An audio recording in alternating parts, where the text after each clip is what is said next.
شروع اللہ کے نام سے جو بڑا مہربان نہایت رحم کرنے والا ہے۔ حضرت ابراہیم علیہ السلام کے بیٹے حضرت اسماعیل علیہ السلام کے 12 بیٹے تھے اور ان کی نسل اس قدر ہوئی کہ مکہ مکرمہ میں نہ سما سکی اور پورے حجاز میں پھیل گئی۔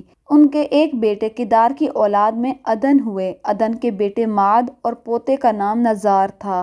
نزار کے 4 بیٹے تھے اور ان میں سے ایک کا نام مضر تھا۔ مضر کی نسل سے قریش بن مالک پیدا ہوئے، یہ فہر بن مالک بھی کہلائے۔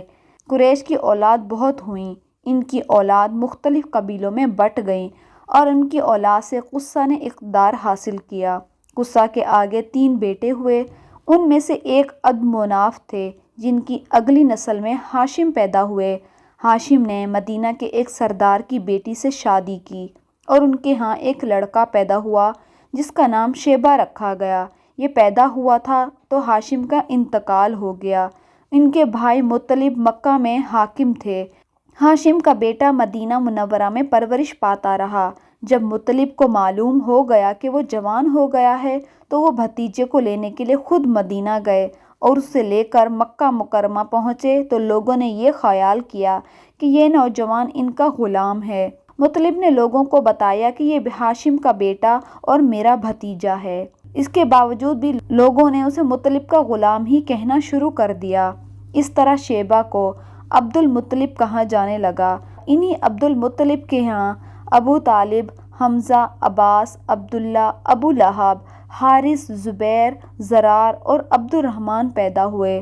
ان کے بیٹے عبداللہ سے ہمارے پیارے نبی حضرت محمد مصطفیٰ صلی اللہ علیہ وآلہ وسلم پیدا ہوئے۔ عبد المطلب کے تمام بیٹوں میں حضور صلی اللہ علیہ وآلہ وسلم کے والد محترم حضرت عبداللہ سب سے زیادہ خوبصورت اور سب سے زیادہ پاک دامن تھے۔ عبد المطلب کو خواب میں زمزم کا کنواں کھودنے کا حکم دیا گیا تھا، یعنی حضرت اسماعیل علیہ السلام کے کنویں کو۔ اس کنویں کو قبیلہ جرہم کے سردار مزاز نے پاٹ دیا تھا۔ قبیلہ جرہم کے لوگ اس زمانے میں مکہ کے سردار تھے۔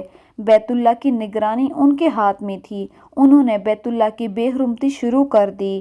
ان کا سردار مزاز بن عمر تھا، وہ اچھا آدمی تھا۔ اس نے اپنے قبیلے کو بھی سمجھایا کہ بیت اللہ کی بے حرمتی نہ کرو، مگر ان پر کوئی اثر نہ ہوا۔ جب مزاز نے دیکھا تو ان پر کوئی اثر نہیں ہو رہا تو قوم کو اس حال میں چھوڑ کر وہاں سے جانے کا فیصلہ کیا۔ اس نے تمام مال و دولت، تلواریں اور زرہیں وغیرہ خانہ کعبہ سے نکال کر زمزم کے کنویں میں ڈال دیں اور مٹی سے اس کو بند کر دیا۔ کنواں اس سے پہلے خشک ہو چکا تھا، اب اس کا نام و نشان بھی مٹ گیا۔ مدتوں تک یہ کنواں بند پڑا رہا۔ اس کے بعد بنو خزاع نے بنو جرہم کو وہاں سے مار بھگایا۔ بنو خزاع اور قصہ کے سرداری کا زمانہ اسی حالت میں ہی گزرا کہ کنواں بند رہا، یہاں تک کہ قصہ کے بعد عبد المطلب کا زمانہ آ گیا۔ انہوں نے خواب میں دیکھا کہ خواب میں انہیں زمزم کے کنویں کی جگہ دکھائی گئی اور اس کے کھودنے کا حکم دیا گیا۔ حضرت علی سے بھی روایت ہے کہ عبد المطلب نے بتایا کہ میں حجر اسود کے مقام پر سو رہا تھا کہ میرے پاس ایک آنے والا آیا۔ اس نے مجھ سے کہا کہ طیبہ کو کھودو۔ میں نے اس سے پوچھا کہ طیبہ کیا ہے، مگر وہ کچھ بتائے بغیر ہی چلا گیا۔ دوسری طرف رات میں پھر وہی خواب میں وہی شخص آیا اور کہنے لگا برہ کو کھودو۔ میں نے پوچھا برہ کیا ہے، وہ کچھ بتائے بغیر ہی چلا گیا۔ تیسری رات میں اپنے بستر پر سو رہا تھا کہ پھر وہ شخص خواب میں آیا۔ اس نے کہا کہ مظنونہ کو کھودو۔ میں نے پوچھا مظنونہ کیا ہے، وہ مجھے بتائے بغیر ہی چلا گیا۔ اس سے اگلی رات میں پھر بستر پر سو رہا تھا کہ وہی شخص آیا اور بولا کہ زمزم کو کھودو۔ میں نے اس سے پوچھا زمزم کیا ہے۔ اس بار اس نے کہا کہ زمزم وہ ہے جس میں پانی کبھی ختم نہیں ہوتا تھا، جو حاجیوں کے بڑے بڑے مجموعے کو سیراب کرتا تھا۔ عبد المطلب کہتے ہیں کہ میں نے اس سے پوچھا کہ یہ کنواں کس جگہ ہے۔ اس نے بتایا کہ جہاں گندگی اور خون پڑی ہے اور کوا اپنی ٹھونگے مار رہا ہے۔ دوسرے دن عبد المطلب اپنے بیٹے حارث کے ساتھ وہاں گئے۔ اس وقت ان کے ہاں یہی ایک لڑکا تھا۔ انہوں نے دیکھا کہ وہاں گندگی اور خون پڑا ہوا ہے اور ایک کوا ٹھونگے مار رہا تھا۔ اس جگہ کے دونوں طرف بت موجود تھے اور یہ گندگی اور خون دراصل ان بتوں پر قربان کیے جانے والے جانوروں کی ہی تھی۔ پوری نشانی مل گئی تو عبد المطلب کدال لے کر آئے اور کھدائی کے لیے تیار ہو گئے، لیکن اس وقت قریش وہاں آ پہنچے۔ انہوں نے کہا، اللہ کی قسم، ہم تمہیں یہاں کھدائی نہیں کرنے دیں گے۔ تم ہمارے ان دونوں بتوں کے درمیان کنواں کھودنا چاہتے ہو جہاں ہم ان کے لیے قربانیاں کرتے ہیں؟ عبد المطلب نے ان کی بات سنے بغیر ہی اپنے بیٹے حارث سے کہا کہ تم ان لوگوں کو میرے قریب نہ آنے دینا، میں کھدائی کا کام کرتا رہوں گا، اس لیے کہ مجھے جس کام کا حکم دیا گیا ہے میں اس کو ضرور پورا کروں گا۔ عزیز دوستو، قریش نے جب یہ دیکھا کہ وہ باز آنے والے نہیں ہیں تو وہ رک گئے۔ آخر انہوں نے کھدائی شروع کر دی۔ جلد ہی کنویں کے آثار نظر آنے لگے۔ یہ دیکھ کر انہوں نے اللہ اکبر کا نعرہ لگایا اور پکار اٹھے، دیکھو یہ اسماعیل کی تعمیر ہے۔ جب قریش نے یہ دیکھا کہ انہوں نے کنواں تلاش کر لیا ہے تو ان کے پاس آ گئے اور کہنے لگے، عبد المطلب، اللہ کی قسم، یہ ہمارے باپ اسماعیل کا کنواں ہے، اس پر ہمارا بھی حق ہے، اس لیے ہم اس میں تمہارے ساتھ شریک ہوں گے۔ یہ سن کر عبد المطلب نے کہا کہ میں تمہیں اس میں شریک نہیں کر سکتا، یہ مجھ اکیلے کا کام ہے۔ اس پر قریش نے کہا، تب پھر اس معاملے میں ہم تم سے جھگڑا کریں گے۔ عبد المطلب بولے کہ کسی سے فیصلہ کروا لو۔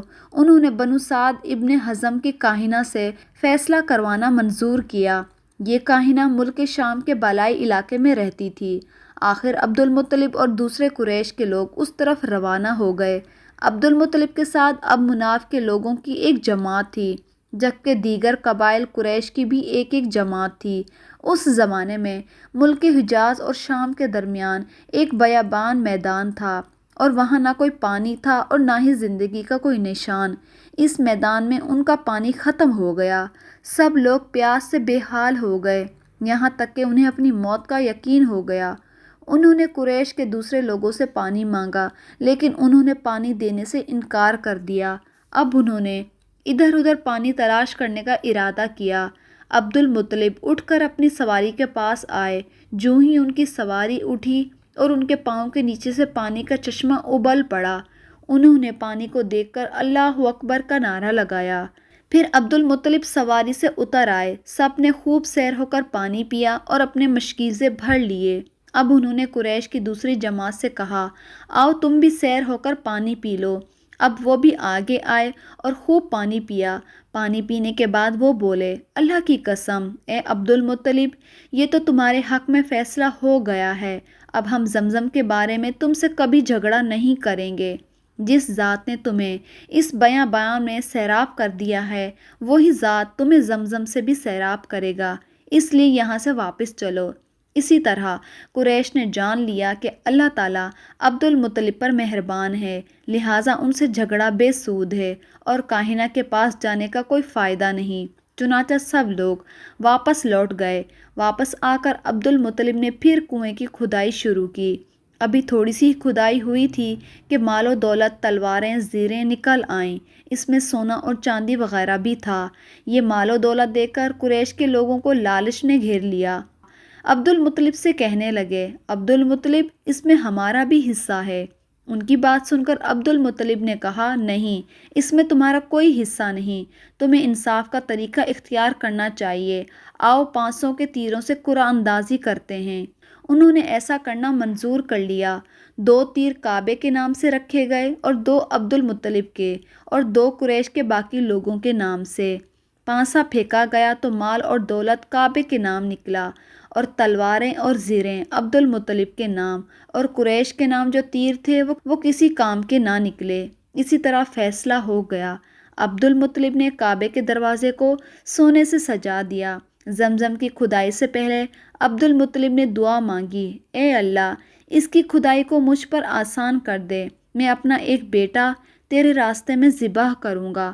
اب جب کہ کنواں نکل آیا تو انہیں خواب میں حکم دیا گیا کہ آپ اپنی منت پوری کریں، یعنی کہ اپنے ایک بیٹے کو ذبح کریں۔